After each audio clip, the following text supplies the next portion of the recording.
몇 주간 감사하게 하시기를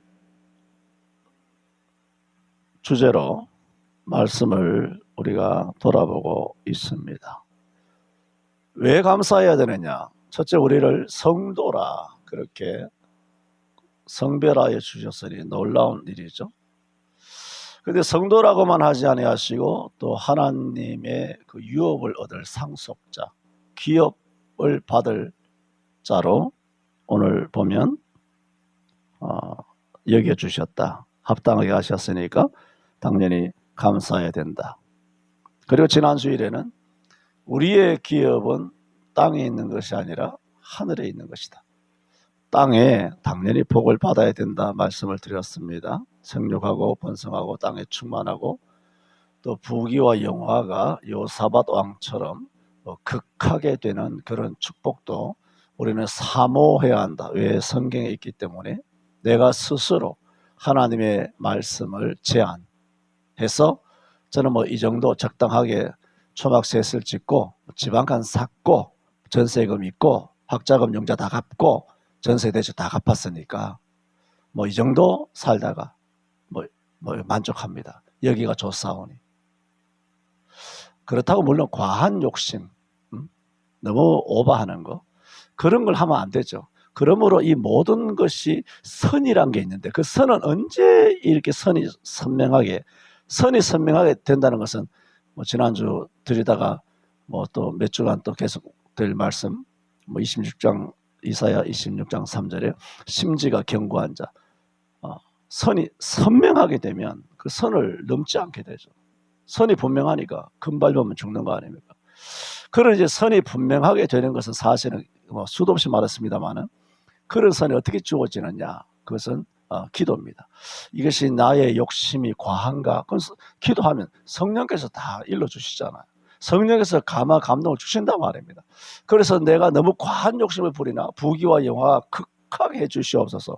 너무 과도한 욕심을 부리는가? 아니면 내가 너무 이렇게 성경에 있는 약속을 믿지 못하고 이대로 살다가 죽게 해주소서. 이제는 이제 죽어도 상관이 없습니다.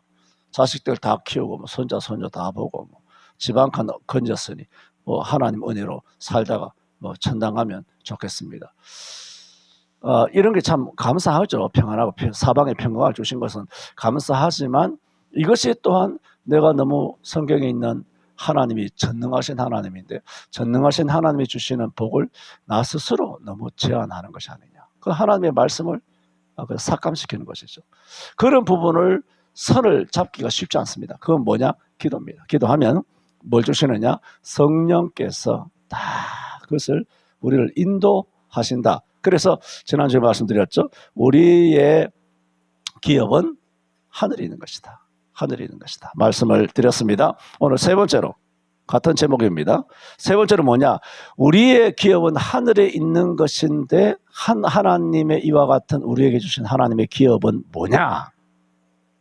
하늘에 있다고만 말하면 너무 뜬구름 잡는 것 같지 않습니까? 손에 잡힌가요? 구체적이지도 않고 너무 추상적이고 꿈같지 않습니까? 꿈같이 느껴지는 거 아닙니까? 손에 잡히는 게 있습니까? 물론 믿음은 바란 것들이 실상이요 눈에 보지 못하지만 보이지 않는 것들이 증거라고 하지만 그 믿음만 가지고 살아가기에는 우리가 약하단 말이죠.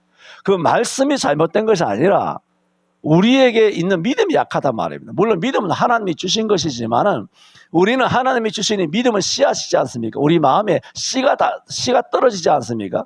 믿음은 다 하나님이 주시는데 하나님이 주신 믿음이라면 각 사람에게 주신 믿음이 똑같아야 되는데 안 같아 말입니다. 왜? 마음의 밭이 달라서 그래요.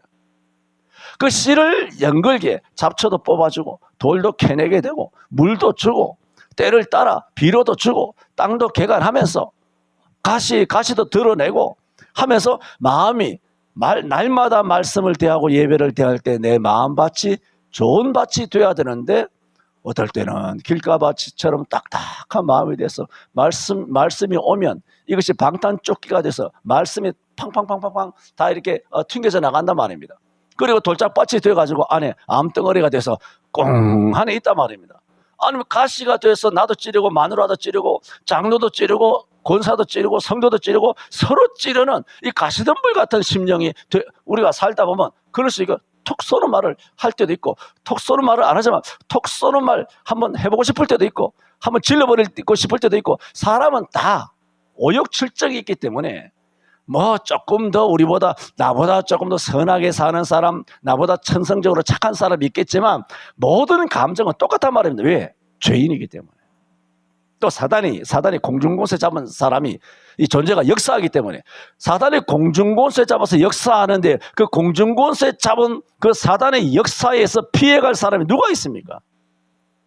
아무도 없는데 뭐 되는 말을 해야지. 그래, 누구나 피해갈 수가 없는데, 그러므로 내게 주신 말씀의 씨앗을 어떻게 해야 돼요? 잘 갖고 와야 된다. 잘 관리해야 돼. 이 사단이 와서 이거 길가에 떨어지면 주워 먹어버린다 그러잖아요, 성경에. 주워 먹어버리지 못하게, 씨도 뿌리도 못 내리게 하는 그런 여러 가지 세상의 말씀을 듣고 뿌리를 내리려고 하지만 세상의 여러 가지 탐심 때문에 또 이 말씀이 무너지게 되고, 탐심이라는 것은 어마어마하게 많은 거 아닙니까? 그 탐심이냐, 하나님이 내게 주신 기도 제목이냐, 그 선이 있어야 된다. 아까 말씀드렸잖아요. 그 선을 선명하게, 심지가 견고하게 그 선을 잡는다는 것이 매우 어려워요. 그러므로 교회의 모든 지도자들은 이런 강력한 선이 있는 목회자가 돼요. 강력한. 그래야 성도들로 하여금 양 울타리 이렇게 있도록 하지. 이게 선이 어딘지도 모르고 막 이래도 되고 저래도 되고, 낙태해도 괜찮고 결혼해도 괜찮고 재혼해도 괜찮고 어떻게 해도 괜찮고 술 먹어도 괜찮고 약해도 괜찮고 뇌물 먹어도 괜찮고, 이런 식으로 멋대로 설교를 하고 WE도 괜찮고 WCC도 친중도 괜찮고 우리가 남이가 전부 다 끌어안고 가자, 교회에서 정치 이야기 하지 마라 하면서 성경에도 없는 말, 사단적인 그런 어떤 주제에 그를 가두리 돼가지고 살아간단 말입니다. 그래 정치인도 누가 한마디 하면 그 말에 끄뻑 속아서, 유튜버에서 누가 한마디 하면 그 말에 끄뻑 속아. 유튜브 그놈이 하나님이야? 유튜브 그놈이 유튜브에서 설교하는 목사가 하나님이냐고. 응? 우리 교회도 유튜브 하지 몇 사람 안 보지만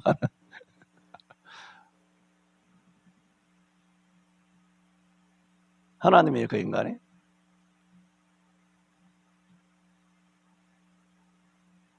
그 목사가 설교 잘하면 그 잘하는 것 같아?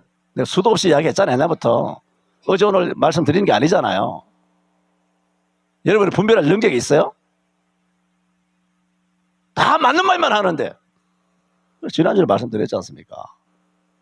딱 하나 무조건 발본 세권 완전히 완벽하게 뒷조사를 해야 되는 건 뭐냐 하면 딱 하나예요. 그 목사가 영상 예배했느냐, 그 100% 확인해야 합니다. 그겁니다. 우상숭배한 목사잖아. 뭔 설교 잘한다 그래. 우상숭배했잖아. 회개하면 된다 그랬죠. 누가 뭐라 그래? 내가 지금 정죄하는 겁니까? 회개 안 하려 그러잖아. 회개해야 될 거 아니에요. 몰래 회개했어요? 내가 볼 때 안 한 것 같아. 교회 공개적으로 그렇게 문 닫아놓고 공개적으로 회개한다 그러면 교회에서 쫓겨날까 봐 겁나서 그러는 거예요. 그래서 몰래 당근실에 숨어서 회개한 거예요? 그건 알 수 없지만 열매를 보면 나무를 알잖아요. 회개한 것 같지 않아. 내가 들어보면 전혀 회개한 것 같지 않아.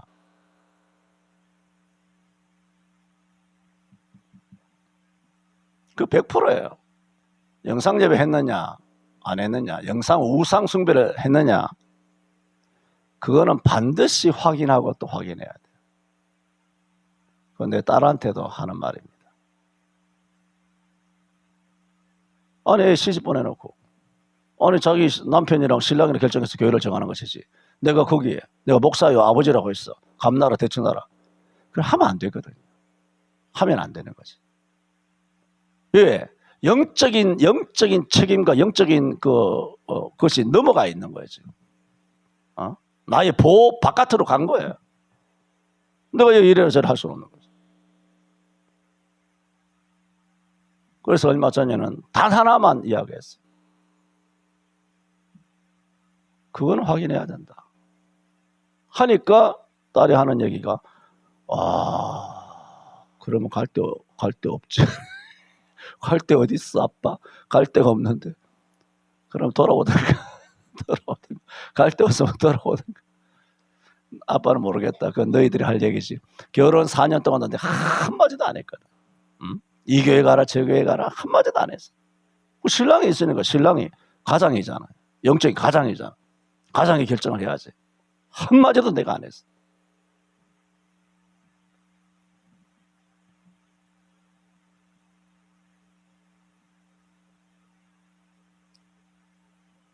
성도의 기업은 하늘에 있는 것인데, 하늘에 있는 것이지만은 하늘에 있다 그러면 지금 말씀드리는 것이 너무 추상적이잖아요. 손에 잡히지도 않고 이게 뭔가 싶기도 하고 맹성맹성하기도 하고 믿음을 주면 된다고 하지만은 그 믿음이라는 쭉 말씀드렸지 않습니까? 어떤 사람 믿음이 아주 좋거든요. 어떤 사람 믿음이 엉망이라고. 왜? 씨가 잘못된 게 아니에요. 성경이 밭이 잘못된 거예요. 마음밭이 씨를 안 갖고 밭을 내팽개친 거야. 성경도 안 읽고 모이기도 힘쓰지 않고 밭을 내팽개쳐주면, 저희는 다 설교했어요. 아무리 좋은 밭이라도 2년 3년 가꾸지 않고 개가 나라고 내팽개쳐 두면 그 밭이 점점 단단해져요. 그 밭이 길가가 된다고. 그 밭에 돌덩어리가 쌓이게 된다고. 쓰레기가 쌓인다. 가시덤불이 난다고요. 그게 아담의 밭이었잖아요. 원래는 아담의 밭은 좋았잖아요. 그런데 가시가 나게 됐잖아요. 왜? 방치한 거죠. 방치하도록 누가 왔습니까? 에덴 동산에 사단이 온 거 아니에요. 그래서 아담과 하와 속에 있는 말씀의 씨를 딱 쪼아 먹어버린 거예요. 딱 쪼아 먹어버리고 선악과 따먹으라. 전혀 없는 메시지, 가짜 복음, 가짜 예수를 전한 거죠. 그래서 망하게 된 거 아닙니까? 그건 아담만 아니라 말씀드렸던 것처럼 사단의 전략은 전혀 변하지 않았어요. 항상 똑같이 와요. 항상 똑같이 오는데도 사람은 항상 속아 넘어가요. 항상 속아 넘어가요. 왜? 사단이 광명한 천사처럼 너무 친절하게 다가오니까, 너무 매력적으로 다가오니까 넘어가는 겁니다. 그래서 지금 말씀드리고자 하는 것은, 그래서 우리의 기업은 하늘에 있다. 지난주 쭉 말씀드린 이것만 이야기하는 것이 아니라 그 하늘에만 있는 것이 하늘에 있는데, 성경은 뭐라고 말하냐?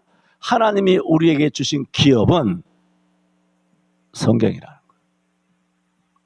약속의 말씀이에요. 이게 그 말씀을 드리는 겁니다. 하늘에만 있다 그러면 멍하죠. 어디 있는데 피부에 느끼질 않는 거죠. 그런데 성경 도처에 하늘에 우리에 있는 그 기업은 뭐냐? 약속의 말씀이라 그래요. 말씀드렸던 것처럼 창세기 28장에 야곱이 도망가던 중에 돌베개하고 잔 후 하나님을 만나 뵙고, 두렵도다 이곳이 있는 다른 것이 아니 하나님의 자기가 있는 땅이 하나님의 전이요 하늘의 문이로다 하는 것처럼, 실제로 하늘에 있는 약속의 기업이 뭐냐? 땅에 있는 성경이에요. 이 성경을 통해 어떻게 되느냐? 하늘문이 열려요. 이게 열쇠라고. 이게 성경, 이 말씀이 열쇠예요. 히브리서 6장 12절에 보면 게으르지 아니하고 열심히 신앙생활 하는 사람이에요. 믿음과 오래 참음으로 말미암아 약속들을 기업으로 받는 자들을 본받는 자 되게 하려는 것이니라. 이것은 물론 가나안 땅, 약속의 땅을 배경으로 하고 있죠. 그런데 약속의 땅 가나안이 왜 약속의 땅이 됩니까? 하나님이 그 젖과 꿀이 흐르는 땅을 주겠다 말씀하셨기 때문에 가나안 땅이 약속의 땅이 되는 것이지, 하나님은 아무 말씀도 안 하셨는데 약속의 땅이 갑자기 약속의 땅이 되는 게 아니잖아요. 약속의 땅이 됐다는 것은 하나님께서 이미 말씀하신 거 아니에요.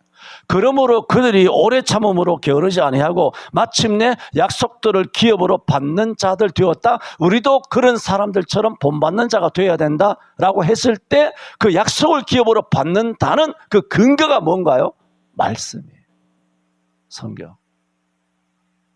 또 같은 히브리서 6장 17절에 하나님은 약속을 기업으로 받는 자들에게 그 뜻이 변치 아니함을 충분히 나타내시려고 그 일에 맹세로 보증하셨으니 했습니다. 이런 사실은 히브리서 11장에 나와 있죠. 믿음으로 그들이 얼마나 수많은 증거를 하나님으로부터 받았는가. 히브리 6장 13절, 다 6장 말씀입니다만은 아브라함을 예로 들어 말씀하시기를 하나님이 아브라함에게 보세요. 약속하실 때에 하나님이 아브라함에게 약속하실 때에 우리는 하늘과 땅, 하늘 땅, 집에 있는 금송아지를 두고 내 아들, 딸을 두고 내 부모님을 두고 맹세한다 그러지만 하나님께는 맹세할 사람이 없어요. 왜? 자기보다 큰 자가 없기 때문에. 그러므로 당신을 두고 맹세하시기를 내가 너에게 반드시 이 약속을 내가 너에게 주겠다. 복을 주고 복을 주고 번성케 하고 번성케 하겠다 하면서 당신보다 큰 이가 없기 때문에 당신 자신을 가리켜 맹세하시면서 그렇게 약속을 하셨죠. 그러자 아브라함은 마침내 이같이 오래 참음으로 약속을 받았느니라 말씀했습니다. 이 약속은 아브라함만 아니라 믿음을 계승하는 아브라함의 모든 후예들도 하나님께서 똑같이 주신 약속이라는 겁니다. 아브라함에게는 그 약속을 주셨죠. 그때는 성경이고 뭐고 아무것도 없잖아요. 그런데 지금은 성경이 약속이잖아요. 66권이 약속이잖아요. 이 약속대로 우리가 무음하게 살 수 있다는 건 아니에요. 무음하게 살 수 있다는 건 아니지만 하나님의 약속을 우리가 부족해서 약속을 깨뜨릴 수 있고 넘어질 수 있고 자빠질 수 있고 또 하나님 앞에 죄송할 수도 있지만은 이 약속을 의심해서는 안 되는 거예요. 그건 다른 문제입니다. 약속을 의심하는 거. 의심하면 아무것도 안 이루어지. 야고보서 1장에도 말했잖아요. 의심하는 자는 마치 바람에 밀려 요동하는 바다 물결 같으니 이런 사람은 무엇이든지 죽게 얻기를 생각지 말라 그랬어. 의심하고 구하는 자는 아무것도 못 받는다 그랬어. 성경에. 너희는 구하는 것을 이미 받은 줄로 믿으라 그랬어. 성경 전체는 우리에게 뭘 요구하시느냐? 믿음을 요구하세요. 그럼 아브라함이 믿었잖아요. 창세기 12장부터 믿었어. 그래서 가나안 땅에 왔어. 그 믿었지만은 아브라함이 또 뭐 애굽에 내려갔다가 또 뭐 먹을 것이 없고 물이 없어가지고 거기서 또 바로 앞에 꾸지람 창피를 당하고 또 뭐 아비멜렉에게 또 꾸지람을 당하고 뭐 부끄러움을 당하고 또 뭐 그 하갈을 또 그렇게 첩으로 삼고 집안이 풍비박산나고 말이죠. 아브라함이 하나님 말씀대로 살지 못한 것이 한두 개가 아니잖아요. 말씀을 믿지 못하고 믿지 못한 게 아니라 말씀대로 살지 못한 거죠. 그래서 흉년 들었다가 뭐 애굽으로 내려가고 그런 여러 가지 가정적으로 아브라함의 일신상에도 하나님 말씀대로 살지 못한 것은 있었으나 아브라함은 그래도 하나님의 약속을 믿었어요. 믿었다는 것이 뭡니까? 하나님의 약속을 믿은 사람의 특징이 있어요. 말씀드린 것처럼 다 말씀대로 살 수 있는 건 아니에요. 이 말씀 다 말씀대로 살 수 없다라는 말이 다 말씀대로 안 살아도 되는 것처럼 합리화시키는 이유로 우리에게 다가와서는 안 됩니다. 핑계거리로 와서는 안 되지만은 어쨌든 우린 인간이기 때문에 말씀대로 못 살잖아요. 말하자면 매일 죄를 짓잖아요. 말씀대로 못 사는 이유. 말씀대로 살면 죄를 안 지어야 되지. 그런데 어떻게 우리가 죄를 안 짓습니까?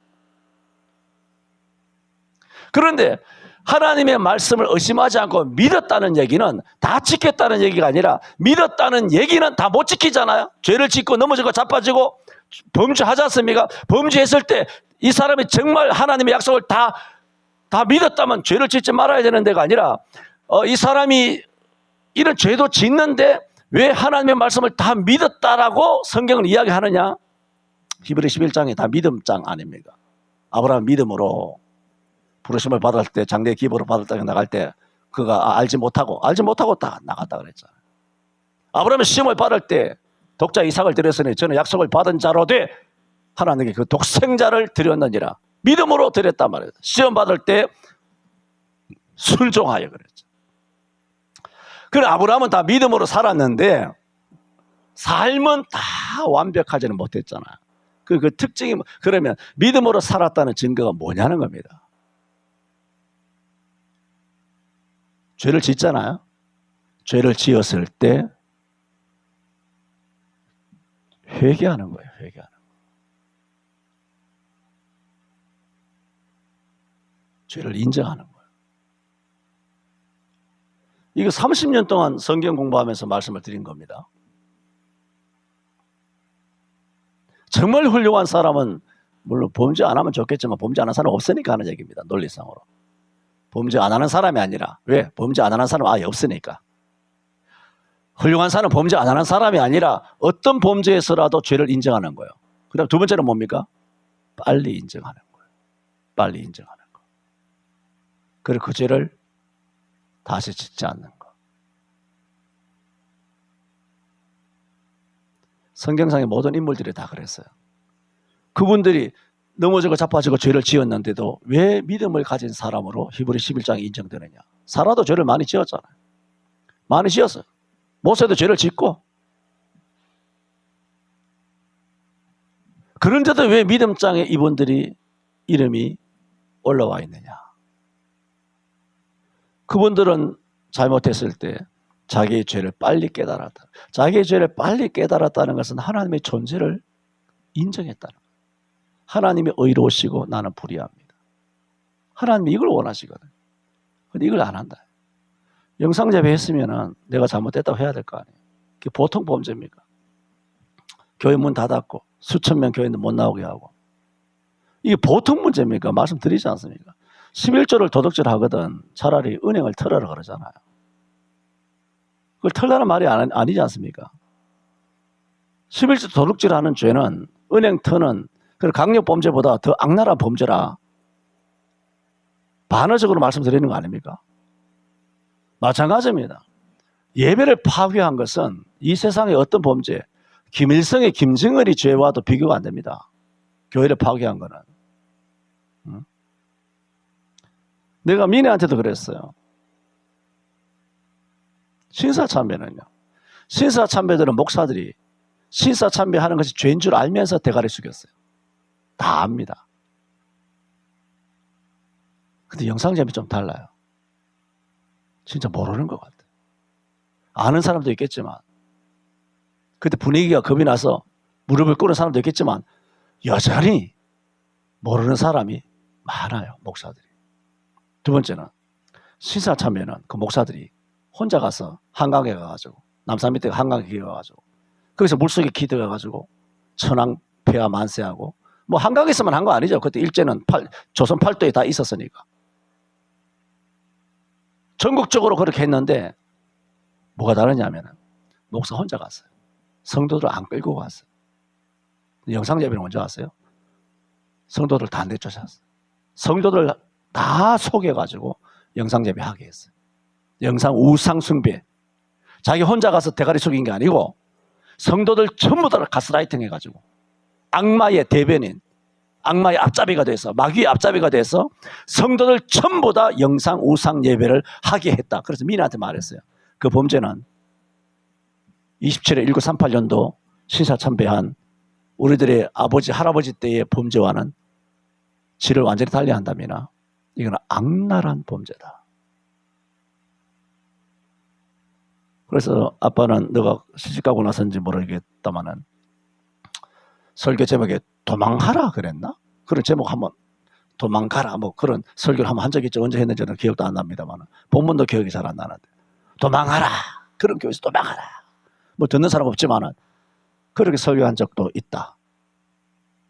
그것은 교회를 선택하고 목사를 우리가 선택하는 건 아니지만 하나님의 인도하심에 있어서 가장 본질적인 가장 중요한 절대로 타협되거나 포기될 수 없는 절대적인 조건이다 말한 적이 있습니다만은, 그러므로 정말 믿음이 있다라는 것은 믿음대로 살면 좋죠. 근데 어차피 못 산다 그랬잖아요. 그게 변명이 되고 합리화되고 핑계거리가 되면 안 되지만은 못 살았을 때 죄를 빨리 깨닫고 하나님께 돌아온 것이다. 지난 30년 동안 그런 말씀을 드렸습니다. 그래서 오늘 세 번째, 성도의 기업은 뭐냐? 성도의 기업은 눈에 보이지 않는 하늘에 있는 것이지만은 이 땅에서는 뭐냐? 눈에 보이지 않냐. 성경이 눈에 보이지 않냐.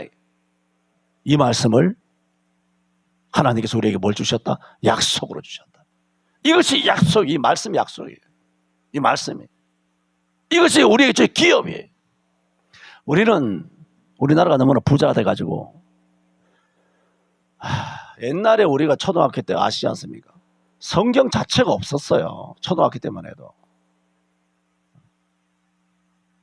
쪽복음이에요, 쪽복음. 주일학교 다닐 때. 내가 들고 다니는 성경이 없다고요. 쪽복음, 마태복음 하나 들고. 응? 요만한 손바닥만한 마태복음. 마태복음 하나 들고 다니는 거예요. 마가복음, 누가복음, 요한복음. 11시 어른들도 이게 없어가지고 이것조차 없었어. 그냥 빈손으로 교회 오는 사람이 태반이었어요. 그 당시에 60년대. 나중에 이제 고학년이 되면 신약 성경이라고 해서 신약 성경 하나, 빨간 성경에 빨간 칠한 신약 성경 한 권 정도 갖고 있어요. 중학교 올라가요. 중등부 올라갑니다. 신구약 성경 그거 자기한테 다 안 옵니다.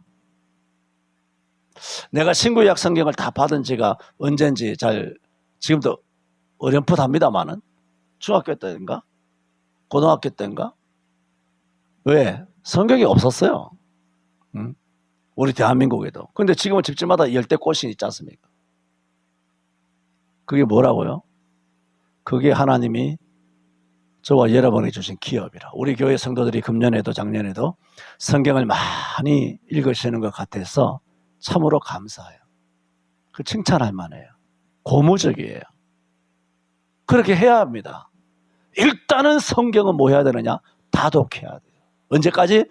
30번, 50번 아니면 좀 폭을 넓힌다면 100번까지 성경을 다독해야 돼. 일단은 다독해야 돼. 알든 모르든 다독해야 돼요. 다독이 됐다면 그 다음부터는 정말 정독해야 돼요.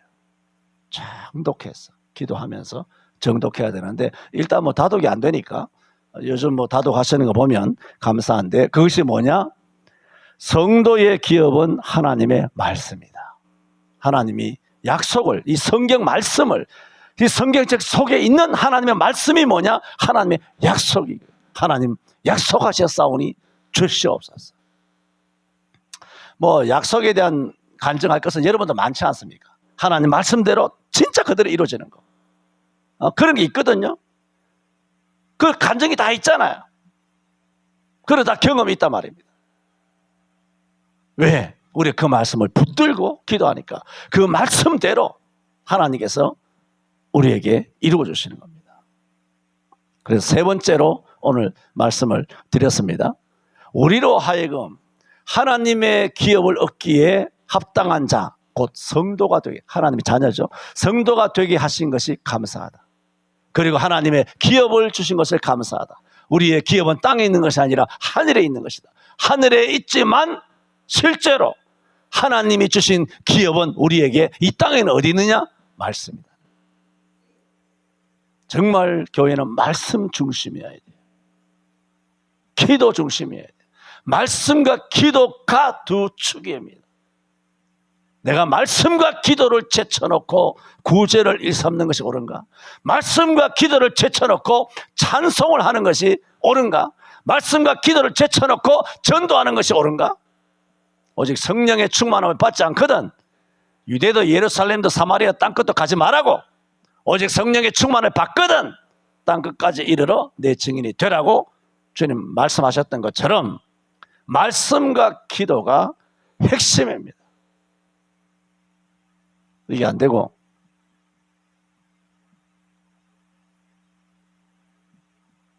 상담하고 기술 쓰고 프로그램으로 그렇게 하려고 하면 안 되는 겁니다. 오늘 세 번째 말씀을 드렸습니다. 우리의 기업은 뭐냐? 우리가 가지고 있는 하나님의 말씀이다. 말씀드렸습니다. 기도합니다. 주님, 우리들에게 성도의 기업 얻기에 합당한 자 되게 하신 하나님 아버지께 감사드립니다. 하늘에 우리의 기업 있게 하여 주시니 감사합니다. 하늘에 기업이 있게 하신 증거가 땅에 있는 주신 하나님의 약속의 말씀인 줄 믿사오니 이 약속의 성경 말씀을 우리들에게 풍부하게 주셨사온즉 우리가 말씀을 다독하게 하여 주옵시고 정독하게 하여 주옵시고 말씀 속에 아버지께서 기록하신 약속의 말씀들을 신뢰하며 이 말씀을 붙들고 아버지 앞에 기도하는 저희들 되게 하여 주시옵소서. 예수님 이름으로 기도하옵나이다. 아멘.